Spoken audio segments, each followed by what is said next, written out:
December 8th, 1941. In Tokyo, the air was heavy with pride and the illusion of triumph. Inside the Imperial Japanese Navy headquarters, officers celebrated as if destiny itself had bowed before their brilliance. Cigarette smoke curled through the room, laughter echoed down polished corridors, and the news from Hawaii seemed to confirm what every man in uniform wanted to believe, that Japan had struck a blow so powerful the Americans would never recover. But one man sat apart, silent, unreadable. Admiral Isoroku Yamamoto watched through the window as the others toasted their victory, his hands folded, his thoughts far beyond the walls of that room. He had lived among Americans. He had walked through Detroit's roaring factories, watched assembly lines move with mechanical precision, and driven past oil derricks in Texas stretching further than the horizon. He knew the scale of that power, the hunger of a nation that, once provoked, could forge a storm unlike anything Japan had ever imagined. And in that moment of supposed victory, he felt only dread. 6 months earlier, he had warned his government that he could fight fiercely for half a year, but beyond that he had no faith in victory.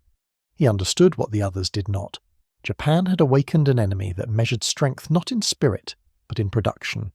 The Pacific War had just begun, and the numbers already told the ending. Japan had gambled its future on a single thunderclap, believing that a nation struck hard enough would lose the will to stand. It was a fatal misunderstanding. To the Japanese High Command, war was a contest of courage and discipline.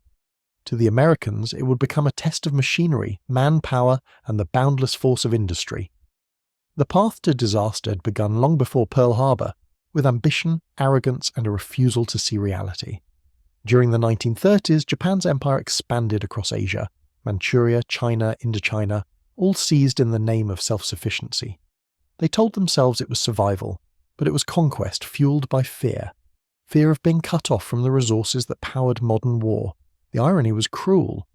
In chasing resources, Japan launched a war that would destroy its access to all of them. By the late 1930s, Japan's industrial power represented just over 5% of the world's manufacturing output, a fraction of what the United States commanded. America's factories alone produced nearly half of global goods. Even amid the Great Depression, the United States possessed industrial reserves 10 times greater than Japan's. The Japanese planners knew these numbers, they discussed them, and yet they convinced themselves that numbers could be outmatched by will. Their entire strategy relied on one assumption, that America would not endure a long war. If Japan could seize the Philippines, Malaya, Singapore, the Dutch East Indies, if they could build a fortress of islands so vast that the cost of recapturing it would seem unbearable, America would negotiate. That was the plan, and that plan would doom them. Yamamoto understood that the real enemy was not American battleships, but American capacity. The capacity to produce endlessly, repair faster than anyone could destroy, and mobilize an entire continent into an arsenal. But he was trapped by momentum. Japan's militarists had silenced all dissent. The war had already begun before its architects realized what they were fighting against. The early months seemed to prove them right. The Japanese advance swept across the Pacific with lightning speed. The rising sun flew over Hong Kong, the Philippines, Singapore, and the jungles of Burma. They called it the 6 months of victory, and for a time, even Yamamoto's doubts seemed distant. Yet beneath the surface, cracks began to form. The Doolittle raid, 16 American bombers launched from a carrier, striking Tokyo in April 1942, did little physical damage but shattered Japan's illusion of invulnerability. For the first time, Japanese civilians heard the thunder of enemy aircraft over their capital. The unthinkable had happened. The empire was not untouchable. In response, Japanese leaders decided to push further east, to expand their defensive ring across the Pacific and crush the American fleet in a single decisive engagement. It was a choice born of fear, and it led directly to Midway. June 1942. The Pacific stretched like an endless mirror, hiding the greatest ambush in naval history. Yamamoto's fleet sailed with confidence, unaware that American cryptanalysts had already broken their codes. The Japanese believed they were the hunters. In truth, they were sailing into a trap. On the morning of June 4th, waves of Japanese aircraft struck Midway Island, but the real battle unfolded far to the north, where 3 American carriers, Enterprise, Hornet, and the hastily repaired Yorktown waited. Within minutes, the course of the war changed forever. At 10:22 a.m., American dive bombers fell out of the sun. In 5 minutes, 3 Japanese carriers, Akagi, Kaga, and Soryu, were ablaze, their decks stacked with fuel and bombs. By nightfall, the 4th, Hiryu, was gone as well. More than 3,000 Japanese sailors and airmen were lost. 4 carriers, the heart of Japan's naval striking power, vanished beneath the waves. The Imperial Navy would never recover. The physical loss was devastating, but the psychological blow was worse. For the first time, Japan understood that the enemy could outthink, outfight, and outproduce them. While American shipyards began building new carriers by the dozen, Japanese production struggled to replace even a handful. The numbers that had once seemed abstract were becoming brutally real. Midway was more than a battle. It was the beginning of an awakening, a realization that Japan's empire, built on ambition and steel, rested on foundations of sand. While Japan built 6 fleet carriers after Midway, the United States constructed 17 Essex-class giants in the same period, each one faster, larger, carrying nearly 100 aircraft. American factories produced aircraft faster than Japan could count them. By 1943, the United States had built more planes in a single year than Japan would in the entire war.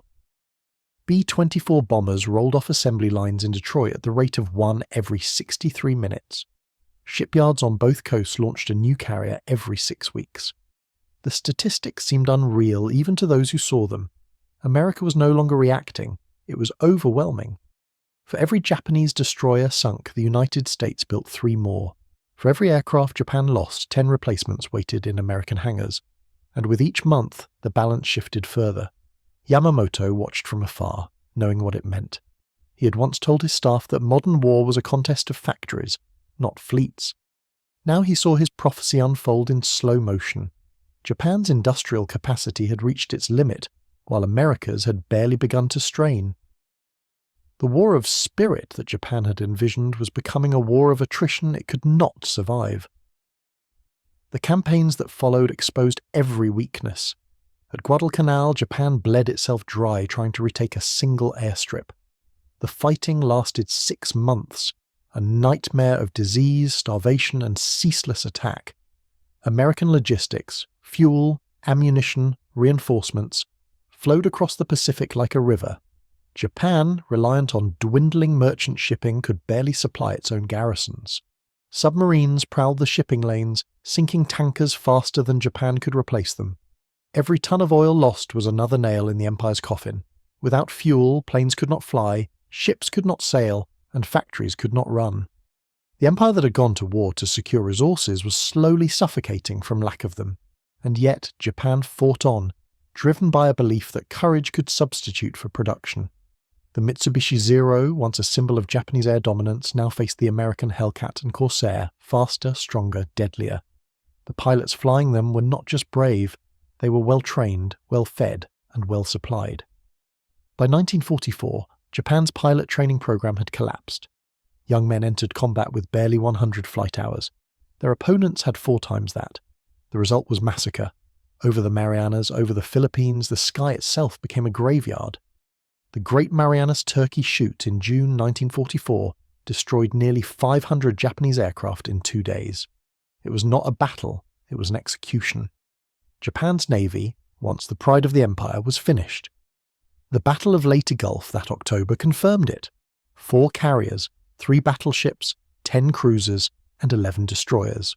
All gone. The Imperial Japanese Navy ceased to exist as a fighting force.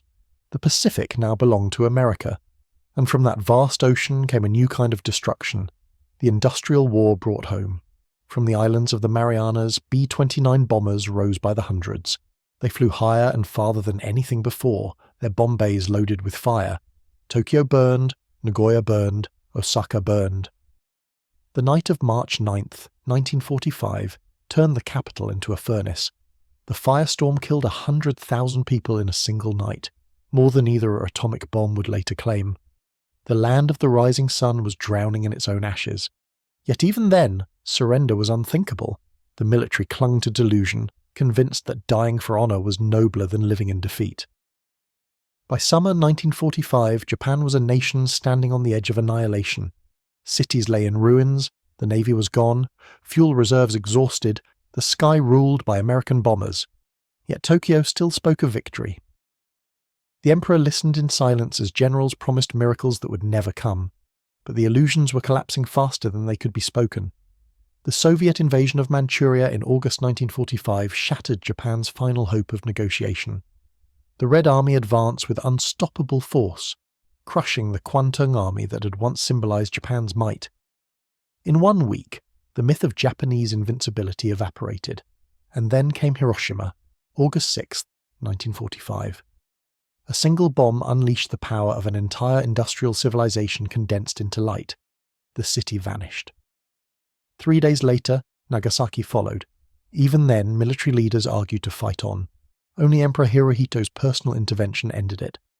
On August 15th, his voice, heard by his people for the first time, announced surrender.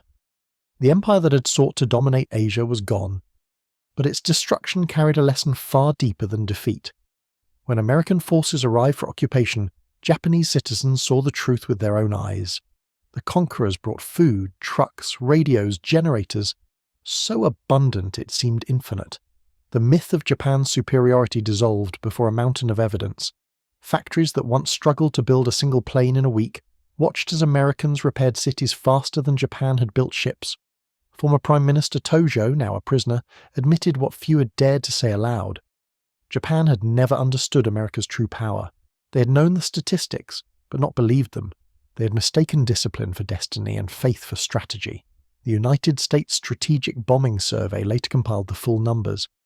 America had produced 2/3 of all Allied military equipment. 5,000 ships, nearly 300,000 aircraft, 2 million trucks, 86,000 tanks. Japan, by comparison, produced a fraction of each, numbers so small they now seemed absurd. In the end, it was not lack of courage that doomed Japan, but arithmetic. Yamamoto's prophecy had come true. The sleeping giant had awakened, and his resolve was forged not in emotion but in industry. Yet history's cruelty lay not just in Japan's defeat, but in its realization. The evidence had always been there: economic reports, intelligence data, even personal experience. But pride blinded vision. Culture silenced dissent. Leaders saw only what they wished to see, and so, the empire marched toward a war that its own numbers had already declared impossible. In the ruins of Tokyo, that truth became undeniable. In the decades that followed, Japan rebuilt, not through conquest but through commerce. The nation that once sought power by force learned to wield it through innovation, technology, and trade. By the 1980s, Japan had become the world's second-largest economy, the very industrial power it once envied. The irony was complete. The empire had failed to seize by war what peace later delivered.